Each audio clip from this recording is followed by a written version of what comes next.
Você já sentiu que está vivendo, mas não está presente? Que você faz tudo por fora, mas por dentro você ainda sente um vazio? Hoje eu vou te mostrar o que está por trás disso, um programa rodando dentro de você. Religare é voltar para o centro. Muito prazer, estou fazendo o meu primeiro vídeo aqui no canal, sejam muito bem-vindos. Eu sou Bárbara Calisto, sou mentora de mulheres, sou cristã, trabalho com a integração de corpo, mente e espírito e trago assuntos que expandem a nossa mentalidade, com base em princípios e maturidade espiritual. Seja muito bem-vindo. E eu gostaria que você ficasse até o final dessa aula, porque você vai sair com clareza e com exercício simples e prático para aplicar ainda hoje. Se esse tipo de conteúdo te fortalece, já curte e se inscreve, porque aqui vai ter uma série de conteúdos, uma aula por vez, voltando para o centro. Quem sou eu? Mas o que eu vim fazer aqui? Essas perguntas, elas não são draminhas existenciais. Elas são um chamado para consciência, porque quando você não sabe quem você é, você vira refém de opinião, de comparação, de cobrança, de performance. Eu me lembro que uma vez a minha mentora, ela me fez uma pergunta que me quebrou as pernas. Foi aí que eu acho que eu acordei para a realidade. Ela me questionou: quem é a Bárbara? Do que a Bárbara gosta? Por que a Bárbara acorda todos os dias de manhã e faz o que ela faz? Essa pergunta me pegou. Aí eu entendi que o propósito, ele não é um cargo, é a direção interna. Eu quero que você aproveite e já anota isso aí. O fruto é consequência de centro. Quando eu saio do centro, eu viro um esforço sem sentido. Agora eu quero trabalhar uma metáfora aqui com vocês. Eu quero que vocês imaginem uma árvore, com raiz, com tronco, com galhos, com folhas e com frutos. Até se você quiser, pega um papel e uma caneta e desenha. A raiz, ela representa toda a nossa origem, as nossas memórias, as nossas crenças, as nossas feridas, a nossa família. O que eu aprendi sobre o valor, sobre o amor, sobre a aceitação, partindo da minha raiz. Aí eu quero que você imagine que os nossos troncos são os nossos valores e o nosso caráter que a gente carrega. O que sustenta quando ninguém vê. E os galhos, que são nossos dons, talentos, são as ferramentas, mas não é a nossa identidade. E as nossas folhas, que é a renovação, a constância, os hábitos, a disciplina. E os frutos, que é a nossa entrega. É aquele impacto real que a gente faz. O nosso propósito manifesta. Se a raiz está ferida, o fruto fica difícil. E muitas mulheres tentam resolver o fruto com estratégia, quando o que na verdade precisa é voltar lá atrás. É a gente olhar para a raiz, fazer a cura da raiz. Comenta aqui com uma palavra só: raiz, tronco, galho ou fruto. Qual desse você sente que mais precisa fortalecer hoje?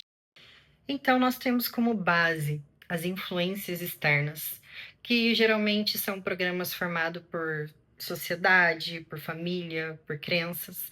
Aqui entra uma chave muito poderosa e eu quero que você pegue esse código.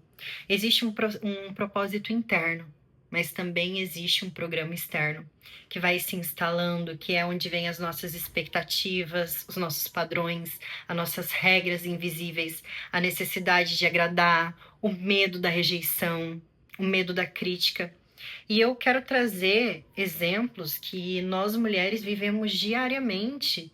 A gente acaba lutando contra os nossos próprios pensamentos. É a gente achar que nós precisamos dar conta de tudo, nós acharmos que nós precisamos ser perfeitas em todas as áreas da nossa vida, nós acharmos que nós só temos valor quando nós formos escolhidas, que a gente precisa se manter forte o tempo todo e que se você mostrar fraqueza dentro da sua casa, dentro do seu trabalho, você perde o respeito.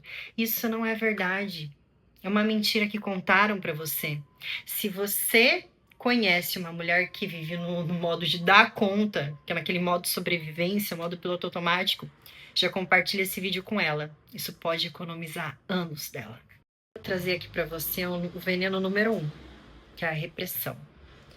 O limite saudável, que é até onde a gente protege, orienta, e a repressão corta a nossa identidade, porque daí a gente sempre questiona. Não pode sentir, não pode expressar, isso é feio, engole o choro, seja outra pessoa. Quantas vezes a gente escutou isso na nossa infância, de alguma autoridade sobre nós?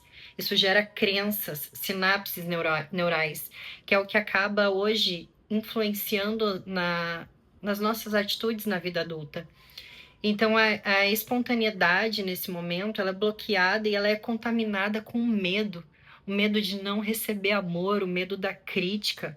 Quando a pessoa ela aprende que ela só recebe amor se ela performar, ela entra num cativeiro de aprovação. Isso não é saudável. O resultado disso, nós vestimos máscaras para tentar ser aquilo que nós não somos. Às vezes, por fora a gente tem um sorriso, mas por dentro a gente está desabando. E o veneno número 2 é a negação, que ela funciona como um anestésico. De eu não sinto, eu não vejo, eu não toco, só aquilo que eu não encaro não some. Vai para o fundo e começa a agir na minha vida sem eu sequer perceber. E essa negação, ela cria uma cisão. Eu me desconecto de quem eu realmente sou. Eu me desconecto da minha real identidade. E eu começo a acreditar naquela mentira. Então eu começo a acreditar que eu sou aquela máscara. E ali nasce um vazio interno. Então a negação, ela não é força. Ela é fuga organizada. Se em algum momento você se reconhece neste momento, eu quero que você comente com voltei. Só uma palavra, mas ela marca uma decisão. Eu quero te dizer que não adianta só a gente apagar as luzes e a gente continuar com aquela ilusão de carência.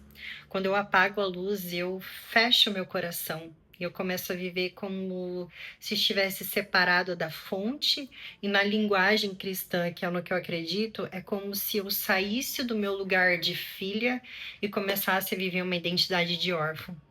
Então, o efeito prático disso, aquela carência vira motor, aprovação por necessidade, relacionamento que viram muleta. Geralmente você atrai relacionamentos tóxicos, pessoas feridas atraem pessoas feridas, trabalho vive identidade, e aí a gente acaba sempre exigindo do outro, mas a gente não consegue dar, porque a gente não tem aquela estabilidade interior.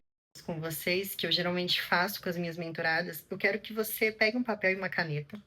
Eu quero que você escreva qual que foi a frase que mais marcou na sua vida. Eu quero que você nomeie uma frase que te programou. Como, por exemplo, você tem que merecer amor, você não pode errar, você precisa agradar todo mundo. E eu quero que você depois troque a lente para isso. Qual que é a real, a verdadeira narrativa que eu deveria usar para ressignificar esses sentimentos? Como, por exemplo, eu sou filha, eu não sou escrava de ninguém, eu não preciso provar nada para ninguém, eu só preciso permanecer no meu propósito. Eu não preciso agradar a ninguém se não for Deus. O meu valor não depende da minha performance, mas daquilo de quem eu sou. Quais são os meus valores, as minhas habilidades? Eu quero que você haja, sabe? Como se você tivesse voltado para o centro, acreditando, vestindo esse seu personagem dessa nova narrativa. E qual que é a decisão pequena que prova tudo isso hoje? É você colocar limite nas suas relações. Dizer não sem culpa, que isso é transformador. Parar de ter que ficar se explicando. Pedir ajuda quando necessário, quando você precisa pedir. E descansar sem se punir. Parar de correr atrás de validação. E eu quero te dizer do fundo do meu coração, você não está travada por falta de capacidade. Muitas vezes você está travada pelaquela sua narrativa interna que ainda se coloca num papel de vítima, de repressão, de negação, de máscara, de carência. E o Religare é para isso, voltar ao centro, com a tua mente renovada, com o coração curado e com decisões totalmente alinhadas. Se essa aula fez sentido para você, eu já quero te pedir para curtir, se inscrever, compartilhar e comenta aqui qual foi a mentira que você percebeu que estava dirigindo você hoje. Eu leio tudo e uso isso para construir os próximos